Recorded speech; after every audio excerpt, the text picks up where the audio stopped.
Dear students السلام علیکم۔ آج کا ہمارا ٹاپک ہے کنٹرول آف ہارمفل بیکٹیریا۔ جو نقصان دہ بیکٹیریا ہوتے ہیں ان کو کنٹرول کرنا، یہ آج کا ہمارا ٹاپک ہے۔ اچھا، ancient civilization used techniques to control microbes. پرانے زمانے میں مختلف مائکرو آرگینزم کو کنٹرول کرنے کی جو مختلف ٹیکنیکس یا طریقے تھے وہ یہ تھے: سالٹنگ یعنی نمک دینا فوڈ آئٹم کو، اسموکنگ کسی دبے والی جگہ میں ان کو رکھنا تاکہ مائکرو آرگینزم کی جو گروتھ ہوتی ہے ان کو روکا جا سکے، پیکنگ ڈرائنگ ایک پروسیس ہوتا ہے کہ جس میں کسی چیز کو رکھنے اور پریزرو کرنے سے پہلے اس کو اچھی طرح سے خشک کیا جاتا ہے، اور اس کے بعد ایکسپوزر ٹو سن لائٹ، یہ بھی ایک میتھڈ ہے کہ کسی چیز کو خشک کرنے کے لیے اس کو سورج میں رکھنا تاکہ وہ ڈرائی ہو جائے اور پھر اس کو پریزرو کیا جا سکے۔ تو یہ سمپل کچھ ٹیکنیکس تھے مائکروبس کی گروتھ کو کنٹرول کرنے کے لیے۔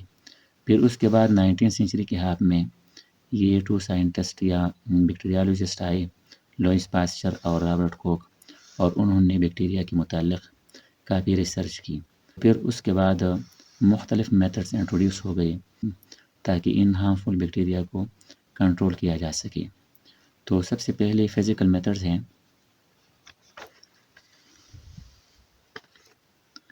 فزیکل میتھڈز میں 1 نمبر ہے heat treatment, denature enzymes and protein of microbes. جو مائکرو آرگینزم یا بیکٹیریا ہوتے ہیں ان کو جب ہیٹ دیا جاتا ہے تو ہیٹ کے بعد ان کے انزائم اور پروٹین وہ ڈی نیچر ہو جاتے ہیں، یعنی مکمل تبدیل ہو جاتے ہیں ان کا نیچر، اور اس کا مطلب ہے کہ وہ کل ہو جاتے ہیں اور وہ ڈسٹرائی ہو جاتے ہیں۔ پھر دوسرا ہے آٹوکلیو اسٹرلائزیشن بیفور سرجری، یعنی جب کوئی ڈاکٹر سرجری کرتا ہے تو سرجری کے جو اپریٹس ہوتے ہیں ان کو اسٹرلائز کیا جاتا ہے آٹوکلیو ایک چیمبر میں۔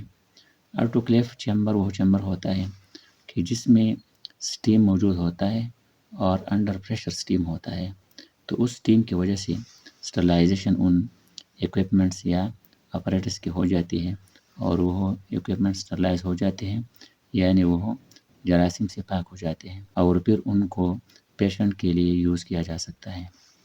پھر آگے ہے pasteurisation to prevent spoilage of beverages as juices milk 140 degree C. Pasteurisation وہ پروسیس ہوتا ہے جو مختلف مشروبات یا جوسز میں استعمال کیا جاتا ہے، اور اس میں سب سے پہلے اس جوس یا ملک وغیرہ کو ابالا جاتا ہے، جیسا کہ میں نے ملک کے لیے 140 ڈگری سی یہاں لکھا ہے۔ 140 ڈگری سی پر جب ہم ملک کو ابالیں گے تو اس کے بعد یہ ملک پھر پریونٹ کیا جا سکتا ہے اسپائلیج سے کئی مہینے تک۔ پھر آگے انسینریشن ہے۔ Incineration is a dry heat treatment for sterilisation of disposable items, یعنی یہ وہ پروسیس ہوتا ہے کہ جس میں ڈرائی ہیٹ ٹریٹمنٹ کی جاتی ہے، ہیٹ بھی ہوتی ہے لیکن مائسچر نہ ہونے کے برابر ہوتی ہے، اور اسی کے ذریعے اسٹرلائزیشن کی جاتی ہے، جراثیم سے پاک کیے جاتے ہیں ڈسپوزیبل آئٹمس کو، اور ان کو آگے دوسرے تیسرے یوز کے لیے بھی استعمال میں لایا جا سکتا ہے، اور یہ 170 ڈگری سی پر کیا جا سکتا ہے 2 آورس کے لیے۔ پھر سیکنڈ نمبر ہے filtration. This method is used to sterilise heat sensitive materials, vaccine, enzymes, antibiotics, یعنی کچھ ایسے سبسٹانسز جیسا کہ ویکسین، انزائم اور اینٹی بایوٹک ہیں، ان کو ہیٹ کے ذریعے ہم اسٹرلائز نہیں کر سکتے، یہ تینوں ہیٹ دینے سے ڈی نیچر ہو جاتے ہیں، لہٰذا فلٹریشن کے میتھڈ سے ان کو فلٹر کر کے ان کو الگ کیا جا سکتا ہے مائکرو آرگینزم سے۔ پھر نیکسٹ لو ٹمپریچر ٹریٹمنٹ، یعنی ٹمپریچر کم سے کم کرنا ہوتا ہے اس میں، یعنی 0 سے لے کر 7 ڈگری سینٹی گریڈ تک۔ تو اس کم سے کم ٹمپریچر میں بیکٹیریا کی جو گروتھ ہوتی ہے فوڈ آئٹم میں وہ رک جاتی ہے، جس کو بیکٹیریوسٹیٹک ایفیکٹ کہتے ہیں، یعنی بیکٹیریا کی جو اسٹیٹ ہوتی ہے وہ اسٹیٹک ہوتی ہے، وہ ان ایکٹیو ہوتی ہے۔ ایکسٹریکشن ہوتی ہے آگے، extraction of water from item so bacterial growth and reproduction prevented. Food item سے واٹر کو نکالا جاتا ہے، ایکسٹریکٹ کیا جاتا ہے، اور جب پانی کو نکالیں گے تو پانی کی کمی کی وجہ سے بیکٹیریل گروتھ اس آئٹم میں نہیں ہو پاتی، اور نہ وہ ریپروڈیوس ہو جاتے ہیں۔ پھر آگے اسموٹک پریشر ٹریٹمنٹ ہے، اور یہ کچھ اس طرح سے کیا جاتا ہے کہ کسی فوڈ آئٹم کو ایک ہائپر ٹانک جو مور کنسنٹریٹڈ سلوشن ہوتا ہے سالٹ کا یا شوگر کا، ہائپر ٹانک سلوشن میں یا ہائپر ٹانک انوائرمنٹ میں بیکٹیریل گروتھ نہیں ہو پاتی، یعنی بیکٹیریا کی گروتھ رک جاتی ہے۔ اور اس کی جو سمپل اور بیسٹ ایگزامپل ہے وہ ہنی ہے۔ ہنی کافی عرصے تک سپائل نہیں ہو پاتی، اور اس کی وجہ یہ ہے کہ ہنی میں شوگر کی کنسنٹریشن زیادہ ہوتی ہے، جس کی وجہ سے بیکٹیریا ہنی کے اندر گروتھ نہیں کر پاتے۔ اب اگر ہنی کے اندر کسی چیز کو رکھی تو وہ بھی انفیکشن سے اور سپائل ہونے سے بچ جاتی ہے۔ پھر لاسٹ میں ریڈیشن ہے، یہ اتنی زیادہ امپورٹنٹ نہیں ہے، پھر بھی اس ٹاپک میں انکلوڈ ہے۔ یہاں پر آئنائزیشن کی جاتی ہے، الٹرا وائلٹ ریز یوز کی جاتی ہے، مائکرو ویوز کی ریڈیشن کی جاتی ہے، اور ان کے ذریعے مائکرو آرگینزم کو کل کیا جاتا ہے۔ پھر آگے جو سیکنڈ ٹاپک ہے وہ کیمیکل میتھڈز ہے۔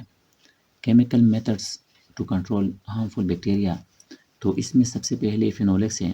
تو پلانٹ کے جو نرسریز ہوتے ہیں وہاں پر ان کو یا فینولکس کو استعمال میں لایا جاتا ہے، اور جو گرام پازیٹیو بیکٹیریا ہوتے ہیں پلانٹ میں جو موجود ہوتے ہیں ان کے اگینسٹ یہ افیکٹو ہوتے ہیں اور ان کو کل کرنے کی صلاحیت رکھتے ہیں۔ پھر آگے کلورین ہے، یہ ڈس انفیکٹ کرتا ہے ڈرنکنگ واٹر کو، یعنی جب واٹر میں کوئی بیکٹیریا ہوتی ہے تو کلورین کی وجہ سے پانی میں مختلف آئنز بنتے ہیں، اور پھر وہ آئنز ان بیکٹیریا کو کل کر سکتے ہیں۔ آگے فارملڈیہائڈ ہے، اور اس کو فارملین بھی کہتے ہیں، یعنی فارملڈیہائڈ میں جب ہم پانی کو ایڈ کریں گے تو پھر اس کو فارملین کہیں گے۔ یہ فارملڈیہائڈ یا فارملین بایولوجیکل اسپیسیمنز کو پریزرو کرتے ہیں لیبارٹری میں، یعنی بایولوجیکل اسپیسیمن ایک ٹیشو، ایک آرگن، ایک باڈی پارٹ ہوتا ہے، اور اس بایولوجیکل اسپیسیمن کو جب ہم پریزرو کریں گے تو فارملین میں ہی اس کو پریزرو کر سکتے ہیں۔ اور لاسٹ میں ایتھائلین آکسائڈ ہے، یہ مائکروبس کو کل کرنے کی صلاحیت رکھتے ہیں، اور اگر مائکرو آرگینزم کے کوئی انڈوسپور ہوں جس طرح بیکٹیریا کے انڈوسپور ہوتے ہیں تو ظاہر ہے یہ زیادہ ریزسٹنٹ ہوتے ہیں، لہٰذا 4 سے لے کر 18 آور تک جب ایتھائلین آکسائڈ میں رکھا جاتا ہے تو پھر یہ کل ہو سکتے ہیں۔ Okay, thank you.